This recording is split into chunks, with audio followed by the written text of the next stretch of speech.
नमस्कार दोस्तों, मैं देवेश शुक्ला आप सभी का स्वागत करता हूं आपके अपने यूट्यूब चैनल पर। मेरे प्यारे दोस्त, आज हम चर्चा करने वाले हैं एमए फर्स्ट सेमेस्टर के समाजशास्त्र के पेपर नंबर 2 के ऊपर। ठीक है, किसके ऊपर चर्चा करने वाले हैं? तो एमए फर्स्ट सेमेस्टर के समाजशास्त्र के पेपर नंबर 2 के ऊपर चर्चा करने वाले हैं। अगर आपने पेपर नंबर 1 को देखा होगा, पेपर नंबर 1 का जो वीडियो हमने बनाया था उसको देखा होगा, तो आप उससे ज़रूर लाभान्वित हुए होंगे। और आपका जो क्वेश्चन पेपर आया था, आपने वहाँ पर देखा होगा कि लगभग 90 से 95% क्वेश्चन जो है इसी वीडियो से आए हुए थे। ठीक है, चाहे लघु उत्तरीय हो, चाहे अति लघु उत्तरीय, चाहे दीर्घ उत्तरीय हो। तो अगर आपको वहाँ से लाभ प्राप्त हुआ होगा तो आप जरूर पेपर नंबर 2 का जो है ये महासंग्राम क्लास अर्थात रिवीजन क्लास जरूर ढूंढे होंगे। तो वो आपका आज आपको यहाँ पर मिल जाएगा। ठीक है, चलिए हम बात करते हैं पेपर नंबर 2 का नाम। मेरे प्यारे दोस्तों, यहाँ पे बताया गया है मेथडोलॉजी ऑफ सोशल रिसर्च। ये क्या है? ये आपके पेपर नंबर 2 का नाम है। तो आप जिस किसी भी यूनिवर्सिटी से एमए कर रहे हो तो आपको क्या करना है, वहाँ का सिलेबस उठा के जरूर चेक कर लेना है कि क्या आपके पेपर नंबर 2 का नाम मेरे प्यारे दोस्त मेथडोलॉजी ऑफ सोशल रिसर्च है तो अच्छी बात है। नहीं है तो जरूर चेक कर लीजिए कहीं पेपर नंबर 3, पेपर नंबर 4 या पेपर नंबर 1 का नाम तो नहीं है। ठीक है, बात करते हैं मेरे प्यारे दोस्त। ये आज आपकी जो है महासंग्राम रिवीजन क्लास होने वाली है। क्या होने वाली है? महासंग्राम रिवीजन क्लास होने वाली है। अगर आपने इससे पहले कुछ भी नहीं पढ़ा है इस पेपर के बारे में तो बस आपको क्या करना है, ये पढ़ लेना है, ये वीडियो देख लेना है। मैं फिक्स बता रहा हूँ, गारंटी के साथ बता रहा हूँ, आप चीड़ फाड़ के आओगे पेपर को। ठीक है, चलिए अब हम बात करते हैं प्रश्नों के बारे में। एक एक प्रश्न देखते हैं कि क्या प्रश्न पूछा जा सकता है और आपको उनका जवाब कैसे देना है। जैसे पहला प्रश्न यहाँ पर आपको दिखाई पड़ रहा होगा, पूछ रहा है कि सामाजिक अनुसंधान क्या है, आपको यहाँ पर बताना है। ठीक है, अच्छा क्वेश्चन है। तो मेरे प्यारे दोस्त, आप लिखेंगे जो सामाजिक अनुसंधान है उसका आशय किससे है? शोध करना से है। किससे है? जब आप किसी भी चीज़ के बारे में रिसर्च करते हैं, सर्च करते हैं, तो वही आपका क्या कहलाता है? अनुसंधान कहलाता है। आगे लिखते हैं अनुसंधान शब्द जो है मेरे प्यारे दोस्त किस अंग्रेजी भाषा के रिसर्च शब्द से बना हुआ है? किससे बना है? तो अंग्रेजी में एक शब्द आता है रिसर्च, उसी का हिंदी रूपांतरण है आपका क्या? अनुसंधान। बात करते हैं जिसे दो भागों में, पहले तो री और दूसरा सर्च में विभाजित किया जाता है। री का अर्थ होता है मेरे प्यारे दोस्त पुनः, जबकि दूसरे शब्द अर्थात सर्च के बारे में बात करें तो इसका अर्थ होता है खोज करना। अतः अनुसंधान का शाब्दिक अर्थ देखें मेरे प्यारे दोस्त तो बता सकते हैं, जब हम किसी चीज़ के बारे में पुनः खोज करते हैं तो वही हमारा क्या कहलाता है? अनुसंधान कहलाता है। किसी वस्तु अथवा व्यक्ति, क्या मेरे प्यारे दोस्त, कोई भी वस्तु हो या फिर व्यक्ति हो के विषय में विशेष रूप से सावधानी की खोज करना, तथ्यों अथवा सिद्धांतों का अन्वेषण करने के लिए विषय सामग्री की निरंतर सावधानी पूर्वक पूछताछ अथवा मेरे प्यारे दोस्त जांच पड़ताल करना है। क्या बताते हैं कि कोई भी व्यक्ति हो या फिर कोई वस्तु हो, ठीक है, उसके विषय में मेरे प्यारे दोस्त अगर आप विशेष रूप से सावधानी के साथ क्या करना चाहते हैं? खोज करना चाहते हैं तथा तथ्यों एवं सिद्धांतों का अन्वेषण करना चाहते हैं। ठीक है, जिस विषय सामग्री की निरंतर सावधानी पूर्वक पूछताछ अथवा जांच पड़ताल करना है, वही आपका जो है, जो तरीका यूज कर रहे हैं आप, वही आपका क्या कहलाता है? सामाजिक अनुसंधान कहलाता है। इस तरीके से आप बता सकते हैं। ठीक है, अनुसंधान का मतलब तो समझ में आ गया आपको ना, कि अनुसंधान का मतलब क्या होता है? जब हम किसी चीज के बारे में पुनः खोज करते हैं तो वही आपका अनुसंधान कहलाता है। और जब समाज से संबंधित कोई भी खोज की जाती है तो वही आपका सामाजिक अनुसंधान कहलाता है। यही लिख दीजिएगा, नंबर मिल जाएगा आपको। ठीक है, इतनी बड़ी जाल झंझट पाड़ने की जरूरत नहीं है। चलिए अब हम बात करते हैं दूसरे नंबर प्रश्न के बारे में मेरे प्यारे दोस्त। तो दूसरा नंबर प्रश्न पूछ रहा है परिकल्पना क्या है, आपको यहाँ पर बताना है। तो मेरे प्यारे दोस्त आप लिखेंगे परिकल्पना जो है वो अनुसंधान से संबंधित पूर्व चिंतन है। मतलब कह रहे हैं जब आप अनुसंधान करते हैं अर्थात रिसर्च करते हैं तो उससे क्या करते हैं, उससे पहले ही, रिसर्च स्टार्ट करने से ही पहले आप कुछ पहले ही चिंतन करते हैं, कुछ मनन करते हैं, कुछ निष्कर्ष निकालते हैं। कोई भी कार्य आप करते होंगे तो आप जरूर निष्कर्ष निकाल लेते हैं कि जैसे आपने एमए में नाम लिखवाया तो आपके क्या कुछ ना कुछ तो निष्कर्ष रहे होंगे कि एमए करने के बाद हम क्या करने वाले हैं। ठीक है, तो जो निष्कर्ष आप पहले से ही निकाल लेते हैं, पूर्व चिंतन जो आपका होता है, वही आपका क्या कहलाता है मेरे प्यारे दोस्त? परिकल्पना कहलाता है। ठीक है, आगे आपको लिखना होगा परिकल्पना से आशय ऐसे विचार या काम चलाऊ निष्कर्ष से है मेरे प्यारे दोस्त जिसका सत्यापन बाद में किया जाता है। मतलब बताते हैं परिकल्पना का अगर आप आशय लें तो ऐसे विचार से ले सकते हैं या आप ऐसे काम चलाऊ निष्कर्ष ले सकते हैं जिसको हम बाद में क्या करते हैं, जिसकी पुष्टि करते हैं। जैसे मैंने जो है गाड़ी स्टार्ट की तो स्टार्ट करने से पहले सोचिए, क्या सोचिए कि हम कहाँ जा रहे हैं? अभी अपने शहर में, जो नज़दीकी बाजार होगी, जो नज़दीकी मार्केट होगा, जो शहर होगा, हम वहाँ जा रहे हैं।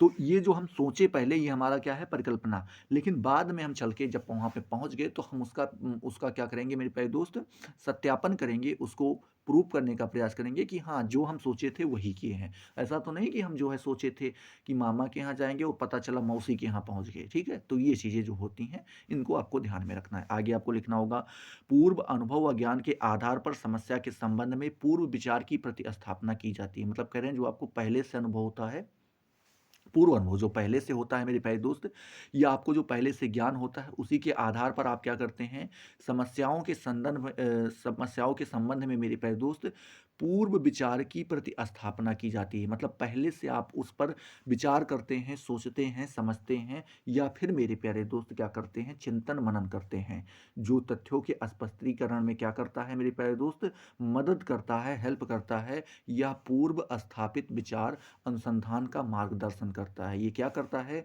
जो पूर्व स्थापित प्रतिस्थापित विचार होते हैं मेरे प्यारे दोस्त, पूर्व प्रतिस्थापित विचार अनुसंधान होते हैं, उनका क्या करता है, ये मार्गदर्शन करता है, उन्हें बताता है। परिकल्पना की कुछ परिभाषाएं यहाँ पर बताई गई हैं, उनको भी आपको ध्यान में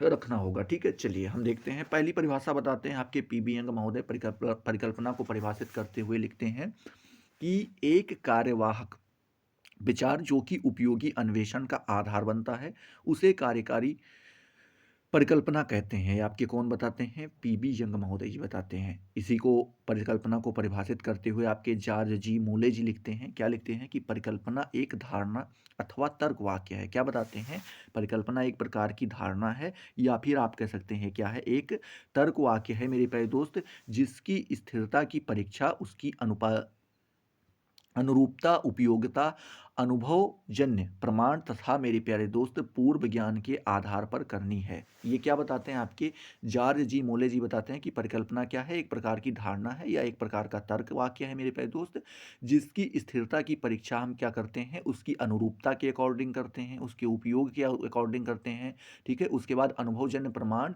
या पूर्व ज्ञान के आधार पर हम क्या करते हैं, उसकी पुष्टि करते हैं या उसकी स्थिरता की परीक्षा करते हैं। इस तरीके से आप बता सकते हैं। कौन बताते हैं, आपके जॉर्ज जी मोले जी बताते हैं।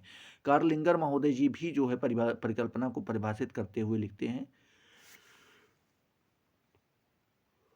क्या लिखते हैं कि परिकल्पना दो या अधिक चल राशियों अथवा चरों के संबंध का कथन है। क्या बताते हैं, जो परिकल्पना है मेरे प्यारे दोस्त, दो या दो से अधिक, क्या बताते हैं, दो या दो से अधिक चल राशियां होती हैं अथवा चर होते हैं मेरे प्यारे दोस्त, उन्हीं का संबंध जो होता है, संबंध उन्हीं से संबंधित जो कथन होता है, वही आपका क्या कहलाता है, परिकल्पना कहलाता है। आपके कौन बताते हैं, कार्लिंगर महोदय जी बताते हैं। आगे आप लिखेंगे, उपयुक्त परिभाषाओं से स्पष्ट है कि परिकल्पना किसी समस्या के बारे में एक प्रकार का सामान्य विचार है। कोई भी समस्या हो, उसके बारे में एक छोटा सा विचार कह सकते हैं, या एक प्रकार का सामान्य विचार जो होता है, वही आपका क्या कहलाता है, परिकल्पना कहलाता है, जिसका परीक्षण करना क्या क्या होता है, शेष रहता है। मतलब परीक्षण नहीं हो पाता, उसको बाद में हम परीक्षण करते हैं उसका। इस प्रकार परिकल्पना समस्या का संभावित चुनाव है। क्या बताते हैं, जो परिकल्पना है वो समस्या का संभावित क्या होता है, चुनाव होता है, जिसकी सत्यता का परीक्षण अनुसंधान कार्य में किया जाता है। मतलब बताते हैं, और उसकी सत्यता का जब हम परीक्षण करते हैं, कब करते हैं, वो अनुसंधान कार्य में इसकी सत्यता का परीक्षण या जांच करते हैं, ठीक है। चलिए अब हम बात करते हैं तीसरे नंबर प्रश्न के बारे में। तो तीसरा नंबर प्रश्न मेरे प्यारे दोस्त आपसे पूछ रहा है, क्या पूछ रहा है कि प्रयोगात्मक शोध अभिकल्प के बारे में आपको यहाँ पर बताना है। क्या पूछ रहा है, प्रयोगात्मक शोध अभिकल्प के बारे में बताना है। तो आप लिखेंगे, प्रयोगात्मक अनुसंधान जो अभिकल्प होता है मेरे प्यारे दोस्त, वो भौतिक विज्ञान की प्रयोगशाला में शास्त्रीय पद्धति का प्रयोग एवं अनुकूलन है। क्या बताते हैं, जो प्रयोगात्मक मेरे प्यारे दोस्त, क्या प्रयोगात्मक अनुसंधान अभिकल्प है, ये जब आप भौतिक विज्ञान की प्रयोगशाला में जाते हैं तो वहाँ पर जो शास्त्रीय पद्धति का प्रयोग होता है या जो अनुकूलन होता है, वही आपका प्रयोगात्मक शोध अभिकल्प कहलाता है, ठीक है। आगे आप लिखेंगे, यह समस्त विधियों में सर्वाधिक निश्चित होता है मेरे प्यारे दोस्त, वस्तुनिष्ठ होता है और कठिन भी होता है। इसके द्वारा प्राप्त ज्ञान जो होता है वो उच्च कोटि का होता है और प्रामाणिकता पर क्या होता है मेरे प्यारे दोस्त, आधारित होता है तथा शुद्ध भी होता है। प्रयोगात्मक अनुसंधान प्रस्तावना की परिभाषा निम्न प्रकार से यहाँ पर बताई गई है, जिसमें आपके चैपिन महोदय सबसे पहले आ जाते हैं। उन्होंने जो है मेरे प्यारे दोस्त आपके प्रयोगात्मक अनुसंधान को परिभाषित करते हुए लिखा है कि सामाजिक अनुसंधान में प्रयोगात्मक प्रचना की धारणा नियंत्रण की दिशाओं में अवलोकन के द्वारा मानव संबंधों के व्यवस्थित अध्ययन की ओर संकेत करती है। ये आपके कौन बताते हैं? चैपिन महोदय जी बताते हैं। ये बताते हैं जो सामाजिक अनुसंधान होता है मेरे प्यारे दोस्त, उसमें प्रयोगात्मक प्रचना की क्या की जाती है?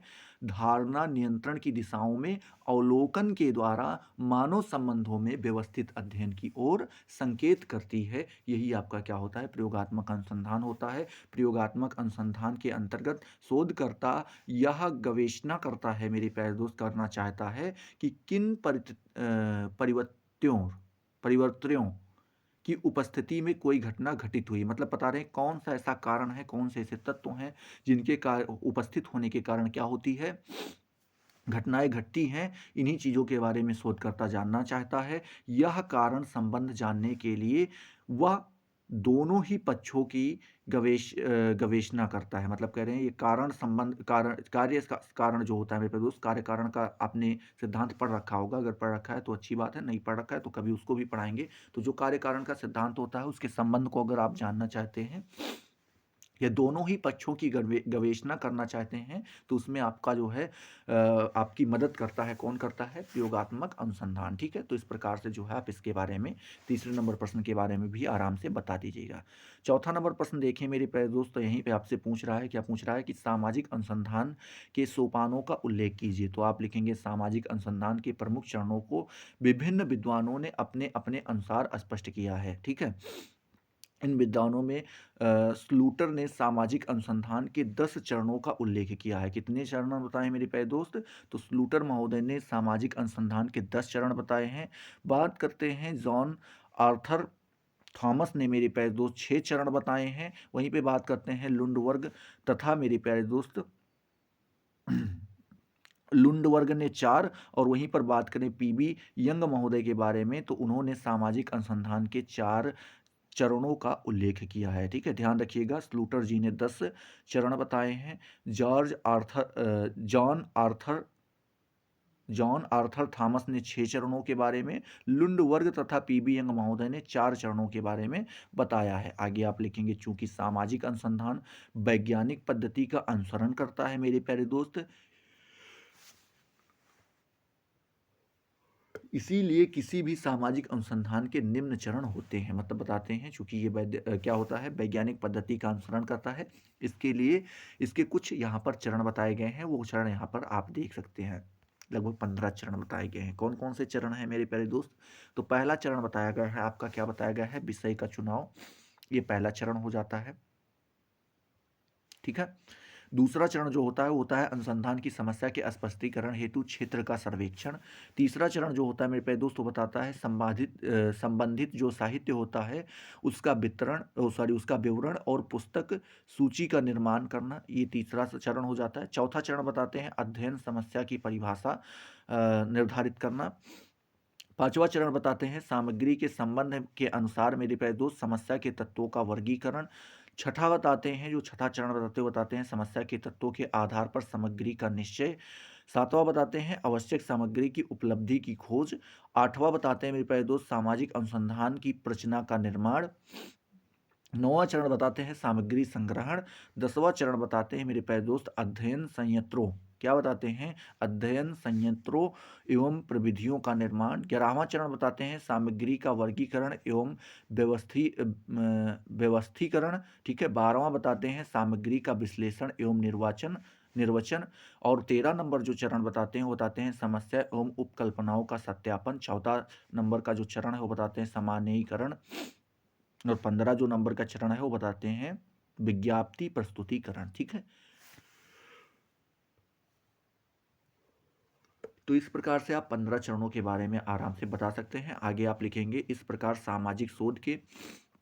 शोध में जो है मेरे प्यारे दोस्त प्रत्येक अनुसंधानकर्ता को विषय के चुनाव से लेकर के विज्ञप्ति प्रस्तुतिकरण तक अनेक चरणों से होकर के क्या करना पड़ता है मेरे प्यारे दोस्त, गुजरना पड़ता है। ठीक है, तो इस प्रकार से आप चौथे नंबर प्रश्न का भी जवाब दे दीजिएगा। देखते हैं पर पांचवा नंबर प्रश्न। तो पांचवा नंबर प्रश्न मेरे प्यारे दोस्त आपसे पूछ रहा है, क्या पूछ रहा है कि शोध प्रचना क्या है, ये आपको यहाँ पर बताना है। तो आप लिखेंगे, पीबी यंग महोदय जी ने जो है शोध प्रचना को परिभाषित करते हुए लिखा है कि एक शोध प्रचना जो है मेरे प्यारे दोस्त का तार्किक तथा व्यवस्थित आयोजन एवं निर्देशन है। क्या बताते हैं, एक शोध प्रचना जो होता है वो बताते हैं तार्किक शोध प्रचना का तार्किक तथा व्यवस्थित आयोजन जो किया जाता है, या आप कह सकते हैं उसका जो निर्देशन किया जाता है वही आपका शोध प्रचना कहलाता है। एकॉफ महोदय के अनुसार देखें तो उन्होंने शोध प्रचना को परिभाषित करते हुए लिखा है कि जिस स्थिति में कोई निर्णय लिया जाता है उसके उत्पन्न होने से पहले मेरे प्यारे दोस्त ही निर्णय निर्धारित करने की जो प्रक्रिया होती है उसी को करने की जो प्रक्रिया को ही क्या कहा जाता है मेरे प्यारे दोस्त, प्रस्ताव कहा जाता है, या फिर अभिकल्प कहा जाता है, या प्रचना कहा जाता है, शोध प्रचना कहा जाता है। इस तरीके से आप बता सकते हैं। कार्लिंगर महोदय जी ने जो है इसी को परिभाषित करते हुए लिखा है कि शोध प्रचना जो होता है वो अनुसंधान की एक योजना, संरचना या नीति है। क्या है मेरे प्यारे दोस्त, अनुसंधान की एक प्रकार की या तो योजना होती है या किसी प्रकार की संरचना होती है या नीति होती है। कौन सी, शोध प्रचना। आगे लिखते हैं, जिसका उपयोग हम संबद्ध प्रश्नों का उत्तर प्राप्त करने एवं विवाद पर नियंत्रण रखने के लिए किया जाता है। मतलब बताते हैं इसका उपयोग हम किसके लिए करते हैं, उससे संबंधित जो प्रश्न होते हैं मेरे प्यारे दोस्त उनका उत्तर प्राप्त करने के लिए, या जो विवाद होते हैं उन पर नियंत्रण रखने के लिए हम इनका प्रयोग करते हैं। आगे आप लिखेंगे मेरे प्यारे दोस्त, शोध प्रचना जो है वो शीघ्र कार्य प्रारंभ करने से पहले ही निर्मित एक ऐसी व्यवस्थित रूपरेखा है जो कुछ विषयों उद्देश्यों के संदर्भ में मेरे प्यारे दोस्त अध्ययन के विभिन्न पक्षों को क्या करती है, स्पष्ट करती है। ठीक है, तो इस प्रकार से आप जो है शोध प्रचना के बारे में बता दीजिएगा। ये आपका प्रश्न नंबर पांचवा क्लियर हो गया होगा। ठीक है, चलिए छठा नंबर प्रश्न देखते हैं। तो छठा नंबर प्रश्न पूछ रहा है, निदानात्मक शोध अभिकल्प को स्पष्ट कीजिए। ठीक है, अच्छा क्वेश्चन है, तो ये आपको यहाँ पर ध्यान से पढ़ लेना होगा। इसमें आप लिखेंगे मेरे प्यारे दोस्त की निदानात्मक शोध अभिकल्प का प्रमुख लक्ष्य जो होता है वो क्या होता है, सामाजिक समस्या की नैदानिक गवेषणा करना। मतलब कह रहे हैं जो सामाजिक समस्याएं आती हैं उनका हल ढूंढना ही जो क्या होता है वो निदानात्मक शोध अभिकल्प का मुख्य लक्ष्य होता है, अर्थात सामाजिक समस्याओं के निदान की खोज करना। इस अनुसंधान प्रचना के अंतर्गत किसी समस्या का उत्तर उसके कार्य कारण संबंध के आधार पर ढूंढने का प्रयास किया जाता है। मतलब बता रहे हैं जो ये अनुसंधान है मेरे प्यारे दोस्त, अनुसंधान प्रचना है, इसके अंतर्गत कोई भी समस्या है, किसी भी प्रकार की समस्या है, उसका उत्तर उसके कार्य कारण संबंध के आधार पर हम ढूंढने का प्रयास करते हैं। इसके अंतर्गत यह भी जानने का प्रयास किया जाता है कि किसी विशेष व्यवहार, परिस्थिति अथवा घटना के घटित होने के लिए उत्तरदायी मेरे प्यारे दोस्त कारक कौन कौन से हो सकते हैं। मतलब बताते हैं कि यह इसके अंतर्गत क्या किया जाता है, यह भी जानने का प्रयास करते हैं कि जो ये घटना, जो ये विशेष प्रकार की घटना घटित हुई है, या जो ये परिस्थिति निर्मित हुई है, या जो घटना ये घटित हुई है, इसका उत्तरदायी कारक कौन सा है जिसके कारण से ये चीज़ें हुई हैं। ठीक है, उसका भी क्या करते हैं ये लोग, पता लगाते हैं। कारणों को पता लगाने के बाद शोधकर्ता ऐसे सुझाव प्रस्तुत करता है जिसके आधार पर कारणों का बहिष्कार किया जा सके। मतलब कह रहे हैं कि कारणों का पता लगाता है और उसके बाद जो शोधकर्ता होता है वो इस प्रकार का सुझाव हमें बताता है जिसके आधार पर हम क्या करते हैं मेरे प्यारे दोस्त, कारणों का बहिष्कार कर सकते हैं। ठीक है, चलिए तो इस प्रकार से जो है आप इसका जवाब दे दीजिएगा छठे नंबर प्रश्न का। अब हम बात करते हैं सातवें नंबर प्रश्न के बारे में। तो सातवां नंबर प्रश्न पूछ रहा है, तथ्य या फिर जिसे हम आंकड़ा कहते हैं उसकी विशेषता आपको यहाँ पर बतानी है। तो मेरे प्यारे दोस्त आप लिखेंगे कि अनुसंधान तथ्यों पर आधारित होता है। किस पर आधारित होता है मेरे प्यारे दोस्त, तो जो अनुसंधान होता है या आप जो कह सकते हैं रिसर्च होता है वो किस पर आधारित होता है, तथ्यों पर आधारित होता है। इसमें आप लिखेंगे तथ्य वे मानक है जो किसी शोध में वस्तुनिष्ठता, विश्वसनीयता, वैधता एवं शुद्धता की गारंटी देते हैं। मतलब कह रहे हैं कि किसी भी प्रकार का शोध हुआ हो उसमें जो मेरे प्यारे दोस्त तथ्य पाए जाते हैं, जो आंकड़े पाए जाते हैं, उसी के अकॉर्डिंग हम निर्धारित करते हैं कि उसकी वस्तुनिष्ठता कितनी है, उस पर हम विश्वास कितना कर सकते हैं, वैधता कितनी है और उसमें शुद्धता कितनी है। इन सारी चीज़ों की जो गारंटी कौन लेता है? आपका तथ्य लेता है और आंकड़े लेते हैं, तथ्य या फिर आंकड़े लेते हैं। आगे आप लिखेंगे, तथ्यों के संदर्भ में माना जाता है मेरे प्यारे दोस्त कि वे कभी असत्य नहीं हो सकते। क्या बताते हैं कि तथ्यों के संबंध में यह भी माना जाता है कि ये कभी असत्य नहीं हो सकते। इससे किसी शोध की वस्तुनिष्ठता बढ़ जाती है। इससे किसी भी प्रकार की जो शोध होती है उसकी वस्तुनिष्ठता क्या हो जाती है? काफ़ी ज़्यादा बढ़ जाती है तथा संकलन प्राथमिकता क्या बताते हैं? तथ्य संकलन प्राथमिक एवं द्वितीयक स्रोतों से किया जाता है। किसके? जो तथ्य संकलन है वो प्राथमिक तथा द्वितीयक दोनों स्रोतों पर करते हैं। प्राथमिक स्रोतों में एकत्रित किए गए तथ्य अधिक विश्वसनीय होते हैं। क्या बताते हैं? जो प्राथमिक स्रोत होते हैं मेरे प्यारे दोस्त, उसमें जो तथ्य एकत्रित किए जाते हैं वो क्या होते हैं? काफ़ी ज़्यादा विश्वसनीय होते हैं, बिलीव वाले होते हैं। द्वितीयक स्रोत जो होता है ये प्रमाणिक होते हैं। क्या होते हैं? प्रमाणिक होते हैं, किंतु बार बार उपयोग में उनकी दिशा परिवर्तित होती जाती है, क्योंकि तथ्यों का संकलन उद्देश्य विशेष को ध्यान में रखकर किया जाता है। तो बताते हैं, जब बार बार हम इनका क्या करते हैं? उपयोग करते हैं, तो इनमें थोड़ा बहुत परिवर्तन हमें देखने को मिल जाता है, क्योंकि तथ्यों का जो संकलन है वो उद्देश्य विशेष को ध्यान में रखकर क्या किया जाता है मेरे प्यारे दोस्त? किया जाता है। ठीक है, तो इस प्रकार से आप जो है 7 नंबर प्रश्न का भी जवाब दे दीजिएगा। चलिए अब हम बात करते हैं 8वें नंबर प्रश्न के बारे में। तो 8वां नंबर प्रश्न आपसे पूछ रहा है कि रेमंड एरो और चैम्बलिस की परिभाषा प्रत्यक्षवाद के संदर्भ में दीजिए। ठीक है, प्रत्यक्षवाद के संदर्भ में जो है रेमंड एरो और चैम्बलिस की परिभाषा जो है प्रत्यक्षवाद के संदर्भ में आपको यहाँ पर बतानी है। तो आप पहले डालेंगे रेमंड एरो के अनुसार।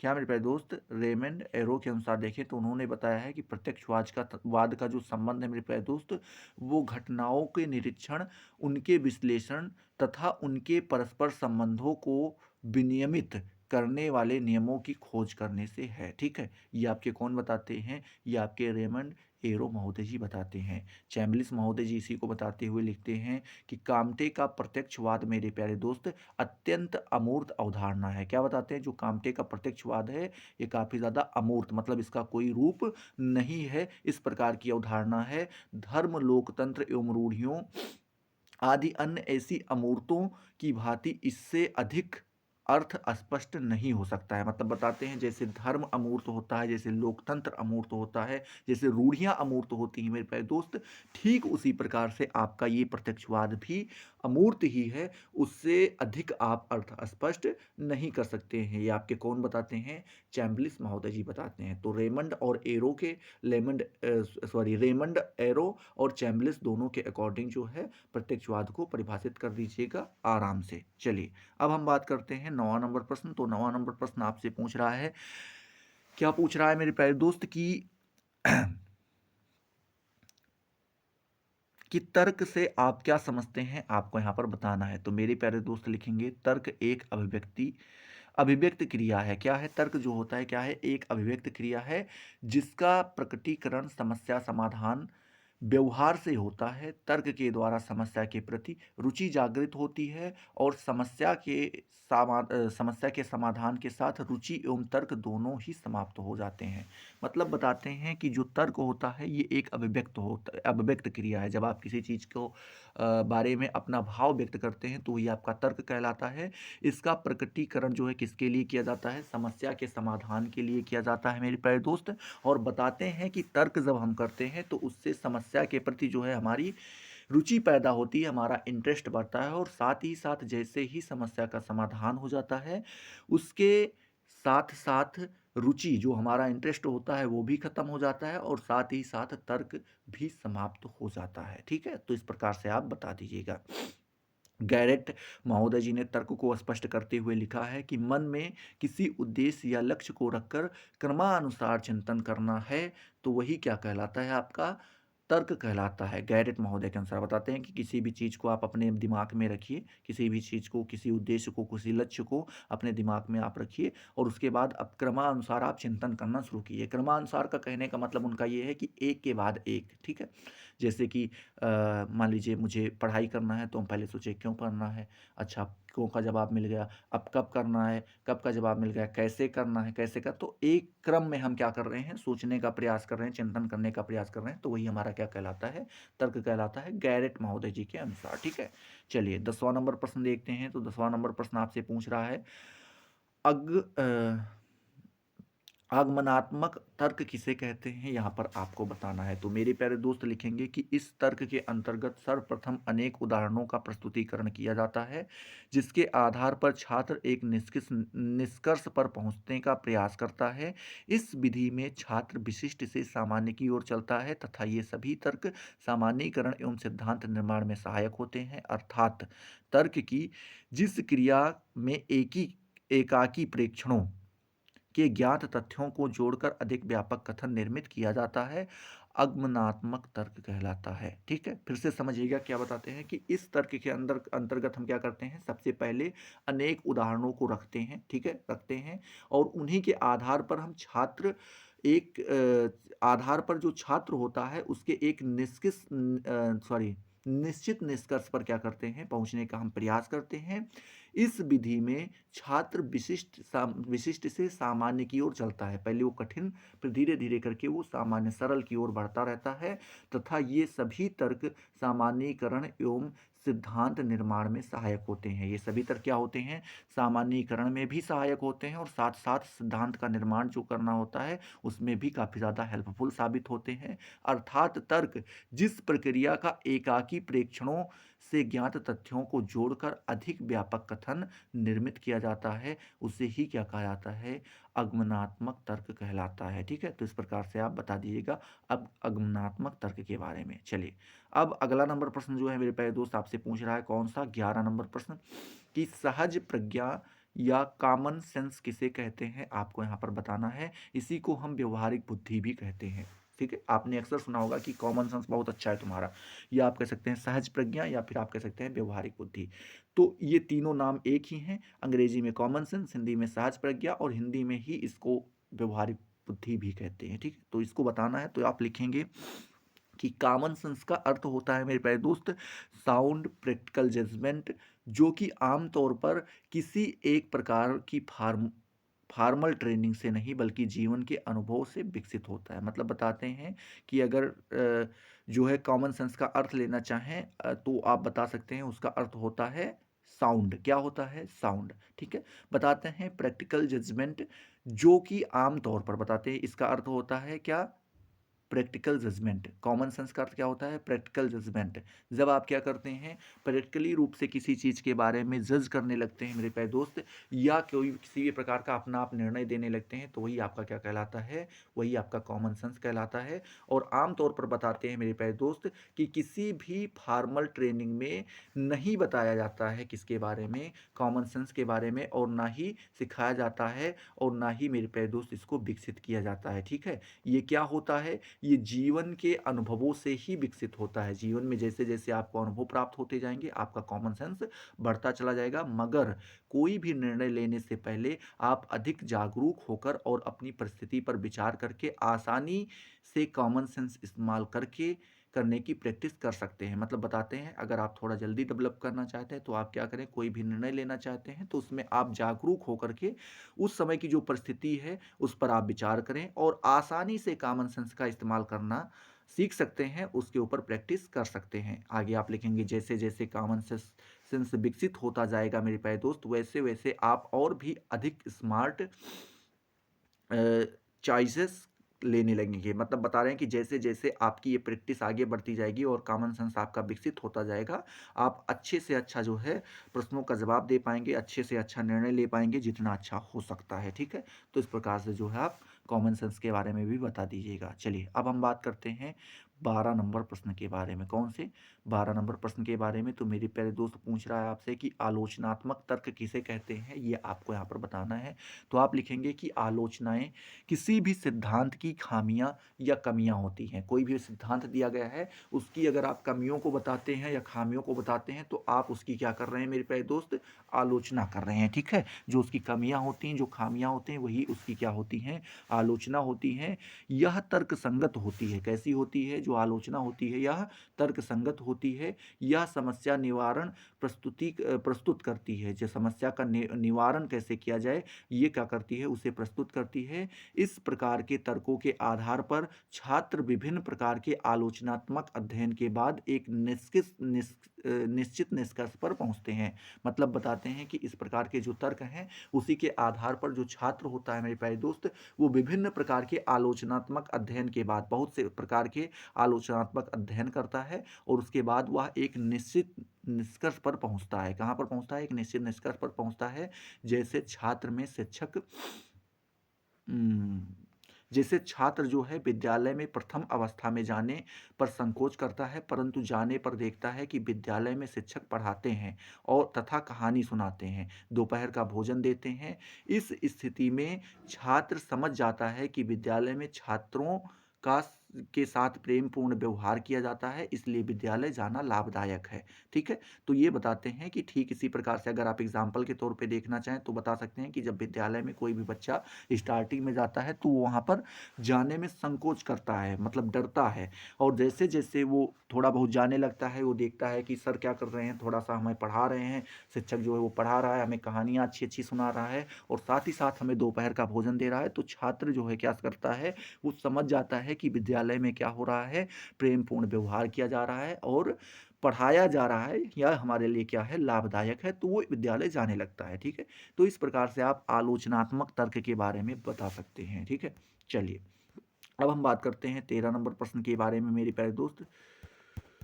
तो आप लिखेंगे, एक मिनट, स्क्रीन वर्क करना बंद कर दी है। ठीक है, थोड़ा सा टाइम दीजिए।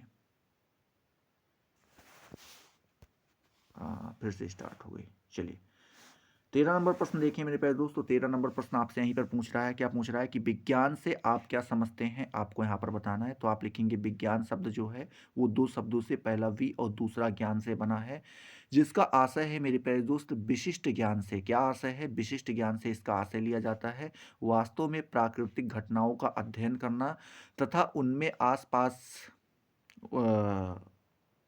उनमें पास के संबंध ज्ञात करना ही क्या कहलाता है, विज्ञान कहलाता है। कह रहे हैं कि अगर वास्तव में देखें, रियलिटी देखें, तो ये है कि जो प्राकृतिक घटनाएं होती हैं जब उनके बारे में हम अध्ययन करते हैं और उनके पास जो है, जो उनके बीच संबंध पाए जाते हैं, उनको हम ज्ञात करते हैं मेरे प्यारे दोस्त, तो वही आपका क्या कहलाता है, विज्ञान कहलाता है। आगे लिखते हैं कि विज्ञान अंग्रेजी भाषा के साइंस शब्द का क्या है मेरे प्यारे दोस्त, पर्यायवाची है या हिंदी रूपांतरण है। इसकी जो साइंस शब्द है इसकी उत्पत्ति मेरे प्यारे दोस्त लैटिन भाषा की साइसियल, क्या मेरे प्यारे दोस्त, साइसियल शब्द से, साइसियल शब्द तथा लैटिन क्रिया वर्ब, लैटिन क्रिया जिसे वर्ब कहते हैं मेरे प्यारे दोस्त, वर्ब कौन कौन से वर्ब से, तो स्कायर, ठीक है, से हुई है। बात करते हैं जहां पर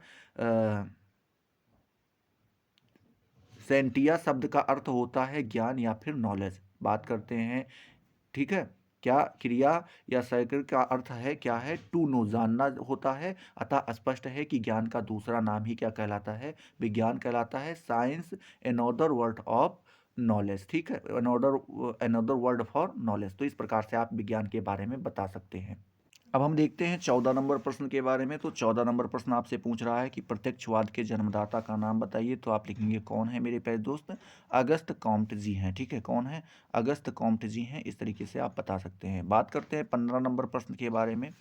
तो 15 नंबर प्रश्न पूछ रहा है कि काम्टे का पूरा नाम क्या है मेरे प्यारे दोस्त। तो आप लिखेंगे इसीडोर अगस्त काम्टे। क्या, इसीडोर अगस्त काम्टे मेरी, ठीक है, उसके बाद मेरी फ्रांकोयश, ठीक है, मेरी फ्रांकोयस जेवियर कॉम्टे इनका पूरा नाम है। तो लेकिन इनको हम कॉम्टे कॉम्टे करके बुलाते हैं और कॉम्टे ज़्यादा बेटर है इतना बड़ा नाम लेने से। ठीक है, तो ये इस तरीके से आप इसको याद कर सकते हैं। 16 नंबर प्रश्न यहीं पर पूछ रहा है कि समाजशास्त्र के पहले प्रोफेसर का नाम एवं उनकी दो पुस्तकों के नाम बताइए मेरे प्यारे दोस्त। तो आप लिखेंगे इमाइल दुर्खीम जो हैं वो समाजशास्त्र के पहले प्रोफेसर माने जाते हैं और इनकी जो पुस्तकें हैं उनका नाम, पुस्तकों के नाम यहाँ पर बताए गए हैं।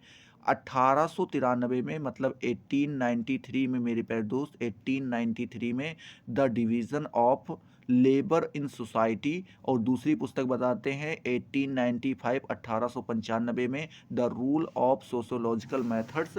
ये जो है इनकी दो पुस्तकें थी, किसकी थी? इमाइल दुर्खिम जी की, और यही क्या माने जाते थे? समाजशास्त्र के पहले प्रोफेसर माने जाते हैं। ठीक है, तो इस प्रकार से आप इनको बता सकते हैं। 17 नंबर प्रश्न यहीं पर आपसे पूछ रहा है कि अगस्त कामटे के 3 स्तरों का नियम क्या है और कब दिया था? मेरे प्यारे दोस्तों, आप लिखेंगे अगस्त कामटे ने 3 स्तरों का नियम 1822 1822 में दिया था। ये नियम जो है मेरे प्यारे दोस्त निम्न प्रकार से है। पहला उन्होंने बताया है धार्मिक स्तर, दूसरा तत्व तात्विक स्तर, और तीसरा वैज्ञानिक या प्रत्यक्षात्मक स्तर। ये 3 प्रकार के जो स्तर बताए गए हैं, यही आपके जो हैं अगस्त कामटे के 3 स्तरों के नियम कहलाते हैं। ठीक है, तो इस प्रकार से आप बता सकते हैं। बात करते हैं 18 नंबर प्रश्न के बारे में। तो 18 नंबर प्रश्न आपसे पूछ रहा है अगस्त कामटे की 3 पुस्तकों के नाम बताइए। तो आप लिखेंगे पहली जो है वो है पॉजिटिव फिलॉसफी, दूसरा बताते हैं सिस्टम ऑफ पॉजिटिव पॉलिटी। ठीक है, ये दूसरी पुस्तक बताते हैं। और जो आपकी तीसरी पुस्तक होती है वो कौन सी होती है? वो आपकी होती है रिलीजन ऑफ ह्यूमैनिटी, ये तीसरी पुस्तक हो जाती है। चलिए अब हम बात करते हैं 19 नंबर प्रश्न के बारे में। इन सबको आपको याद कर लेना है, इनमें क्या समझाना, सब याद कर लीजिएगा। 19 नंबर प्रश्न पूछ रहा है कि पॉपर ने प्रत्यक्षवाद पर अपने विचार किस पुस्तक में दिए हैं? मेरे प्यारे दोस्त तो बताएंगे द प्रोवर्टी ऑफ हिस्टोरिज्म 1957, मतलब 1957 में। The logic of scientific discovery, ये जो दो पुस्तक थी इन्हीं में जो है इन्होंने क्या किया है? पॉपर महोदय ने प्रत्यक्षवाद पर अपने विचार क्या किए हैं? प्रस्तुत किए हैं। ठीक है, अगला 20 नंबर प्रश्न जो है वो आपसे पूछ रहा है कि वेरस्टेन का क्या तात्पर्य है? आपको यहाँ पर लिखा बताना है। तो आप लिखेंगे वेस्टर्न दृष्टिकोण का उपयोग अक्सर समाजशास्त्रीय शोध में किया जाता है। जर्मन शब्द वेस्टर्न का अर्थ जो है समाजशास्त्रीय मुद्दों या समस्याओं की समझ है। मेरे प्यारे दोस्त आगे बताते हैं कि जर्मन समाजशास्त्री मैक्स वेबर ने इस पद्धति या दृष्टिकोण को विकसित किया है। किसको? यह जो आपका वेस्टर्न है, इस पद्धति को किसने विकसित किया है? तो आप बता सकते हैं जर्मन के एक समाजशास्त्री हैं जिनका नाम है मैक्स वेबर। काफ़ी ज़्यादा पॉपुलर हैं और आपने इनके बारे में सुन भी रखा है। तो इन्होंने ही क्या किया है? वेस्टर्न सिद्धांत को, या आप कह सकते हैं पद्धति को क्या किया है मेरे प्यारे दोस्त, या कह सकते हैं दृष्टिकोण को विकसित किया है। बताते हैं वेबर का मानना है कि समाजशास्त्र को प्राकृतिक विज्ञानों पर यथासंभव अपना मॉडल बनाना चाहिए। क्या बताते हैं? जो समाजशास्त्र है उसको क्या करना चाहिए? जो प्राकृतिक विज्ञान है मेरे प्यारे दोस्त, उनके ऊपर जो भी उसका हो सकता है यथासंभव, वहाँ पर शब्द एक यूज़ करते हैं, वो अपना एक मॉडल तैयार करें। चूँकि समाजशास्त्र की विषय वस्तु अन्य विज्ञानों से अत्यधिक भिन्न है। क्योंकि ये बताते हैं जो समाजशास्त्र है वो एक यूनिक सब्जेक्ट है, इसकी जो विषय वस्तु है वो काफ़ी ज़्यादा अलग है सभी विज्ञानों से। इसीलिए इसे व्याख्यात्मक व्यक्तिपरक दृष्टिकोण की आवश्यकता है। क्या बताते हैं? कि इसे क्या है? व्याख्यात्मक, मतलब जो डिस्क्राइब कर सके व्यक्तिपरक दृष्टिकोण को। ठीक है, तो वही बताते हैं। ठीक है, तो इस प्रकार से आप वेरेस्टन के बारे में बता सकते हैं। 21 नंबर प्रश्न यहीं पर आपसे पूछ रहा है कि मैक्स वेबर का आदर्श प्रारूप की अवधारणा क्या है? आपको यहाँ पर बतानी है। तो मेरे प्यारे दोस्त आप लिखेंगे कि मैक्स वेबर ने सामाजिक घटनाओं को समझने की दृष्टि से 1904 में सर्वप्रथम आदर्श प्रारूप की अवधारणा का प्रयोग किया। वेबर की यह स्पष्ट मान्यता थी मेरे प्यारे दोस्त कि केवल जटिलता रहित एवं स्पष्ट अवधारणाएं ही उस शोध का मार्ग सुगम बना सकती हैं मेरे प्यारे दोस्त, जिसके माध्यम से सामाजिक एवं सांस्कृतिक प्रघटनाओं के विशिष्ट महत्व को पता लगाने का प्रयत्न किया जाता है। संदिग्ध या सुस्पष्ट अवधारणाएं विकसित करने का इरादा ही वेबर के आदर्श प्रारूप नामक अवधारणा के प्रतिपादन के पीछे सहायक रहा है। ठीक है, इसको हम समझना चाहें तो इस पर के तरीके से बता सकते हैं कि मैक्स वेबर जी ने जो है उन्होंने ही जो सामाजिक घटनाएं हैं मेरे प्यारे दोस्त उसको समझने की दृष्टि से 1904 में सर्वप्रथम सबसे पहले आदर्श प्रारूप की अवधारणा का प्रयोग किया था। आगे बताते हैं वेबर की यह स्पष्ट मान्यता थी। वेबर जो है यह खुले मंच पर कहता था कि केवल जटिलता रहित एवं स्पष्ट अवधारणाएं ही उस शोध का मार्ग सुगम बना सकती हैं। मतलब बताते हैं कि जो जटिलता, मतलब काफी ज्यादा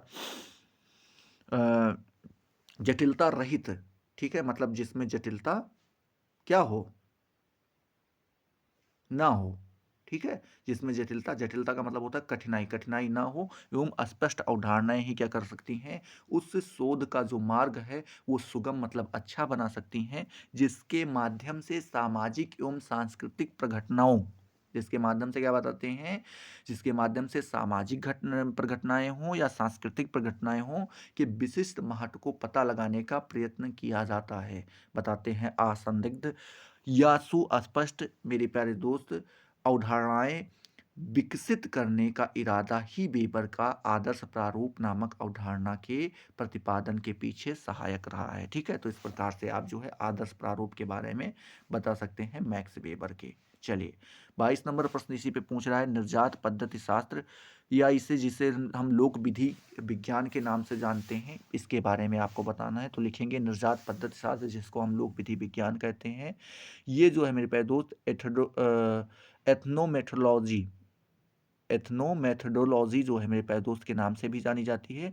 इसका अर्थ उन विधियों के अध्ययन से है मेरे प्यारे दोस्त जिनका प्रयोग लोग रोजमर्रा के सामाजिक जीवन में अर्थों और व्यवस्था की रचना करने में करते हैं। ठीक है, क्या बताते हैं कि जो आपकी निर्जाति पद्धति है, निर्जात पद्धति शास्त्र है या लोक विधि विज्ञान है, या जिसे हम एथनो मेथडोलॉजी जिसे हम कहते हैं, इसका अर्थ अगर आप लेना चाहें तो आप ऐसी विधियों के अध्ययन से ले सकते हैं जिनमें हम क्या करते हैं, हम लोग जिनका प्रयोग हम क्या करते हैं रोजमर्रा के जो सामाजिक जीवन होते हैं मेरे प्यारे दोस्त, उनके अर्थों में, ठीक है, जो हम प्रयोग करते हैं उनकी व्यवस्था की रचना करते हैं मेरे प्यारे दोस्त, वही आपकी निर्जात पद्धति कहलाती है। निर्जात पद्धति शास्त्र का प्रमुख जो है कार्य यह जाना जाता है, क्या जाना जाता है कि किसी समाज के व्यक्ति किसी किसी समाज के व्यक्ति किस प्रकार सामाजिक अंतःक्रियाओं के दौरान संकेतात्मक अभिव्यक्ति को अर्थ प्रदान करते हैं। ठीक है, तो इस प्रकार से आप निर्जात पद्धति शास्त्र लोक विधि के बारे में आराम से बता सकते हैं। 23 नंबर प्रश्न यहीं पर आपसे पूछ रहा है, निर्जात पद्धति शास्त्र का अर्थ, शाब्दिक अर्थ आपको यहाँ पर बताना है। तो लिखेंगे निर्जात पद्धति शास्त्र को अंग्रेजी में एथनोमेथडोलॉजी कहते हैं। क्या कहते हैं? एथनोमेथडोलॉजी कहते हैं। या दो शब्दों से, पहला एथनो और दूसरा मेथडोलॉजी से मिलकर बना है। एथनो का अर्थ होता है मेरे प्यारे दोस्त व्यक्ति, या जिसे हम निर्जाति कहते हैं, और मेथडोलॉजी का अर्थ होता है पद्धति विज्ञान।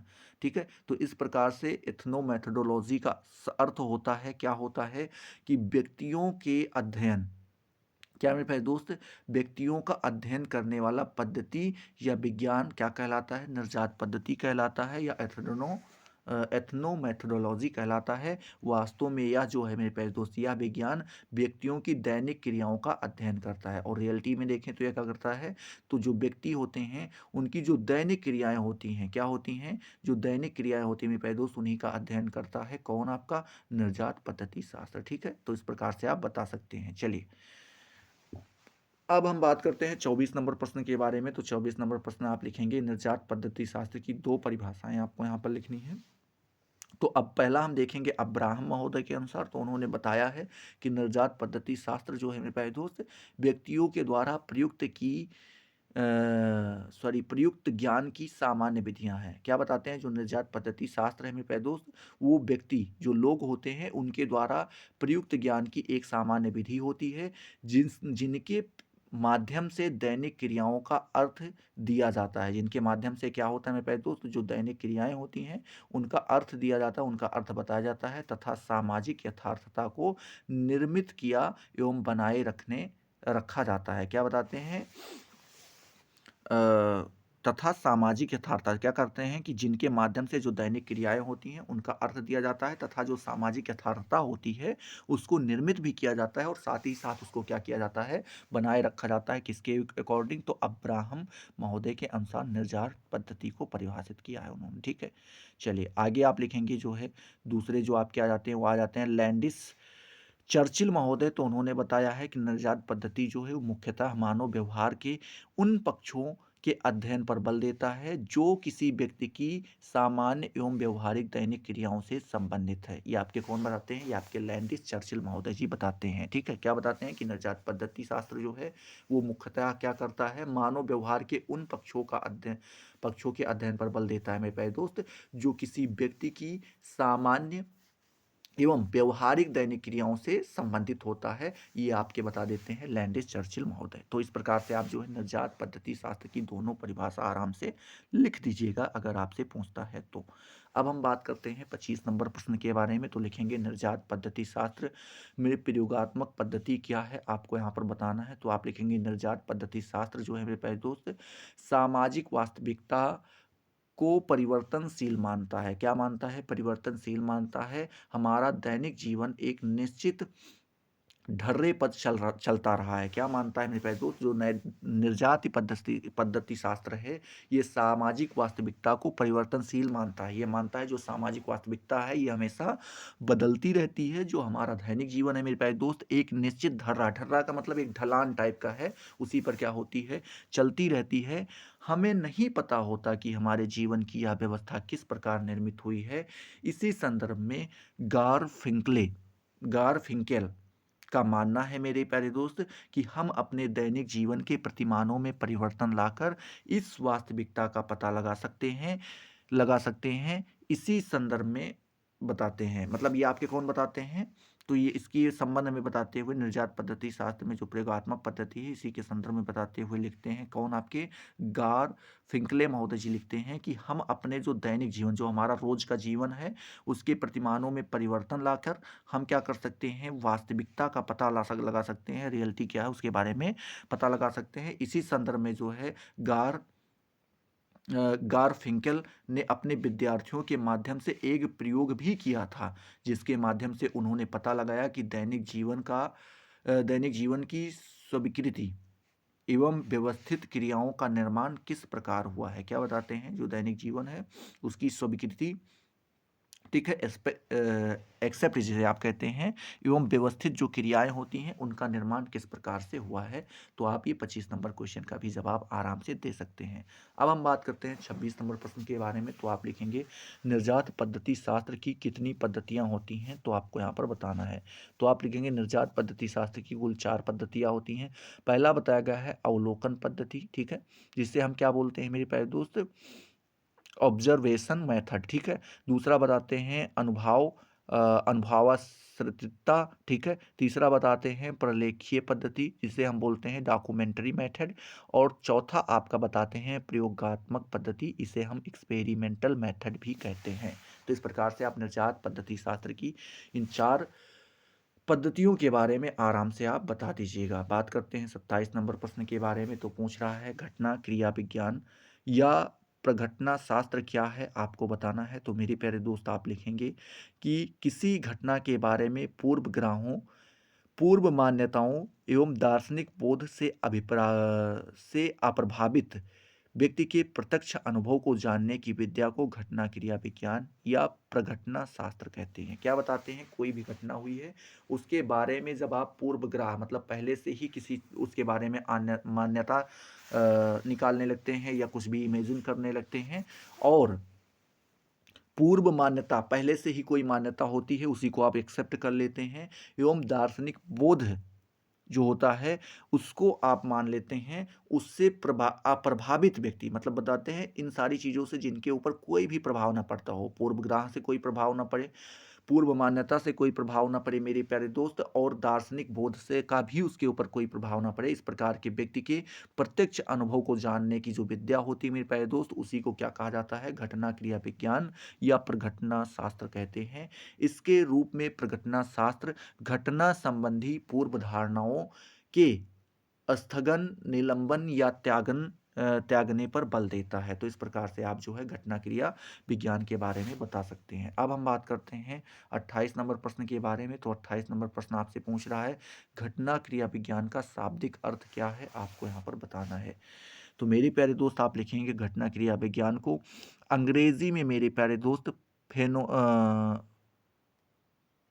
फेनोमे फेनोमेनोलॉजी कहते हैं। बात करते हैं फेनोमेनोलॉजी जो होता है मेरे प्यारे दोस्त, इसकी शब्द की रचना जो है 2 से हुई है। पहला तो फेनामाई, ठीक है, फेनामई, और दूसरा बताते हैं लोगस, जिसे लॉजी कहते हैं। इन्हीं दोनों के मेल से हुई है।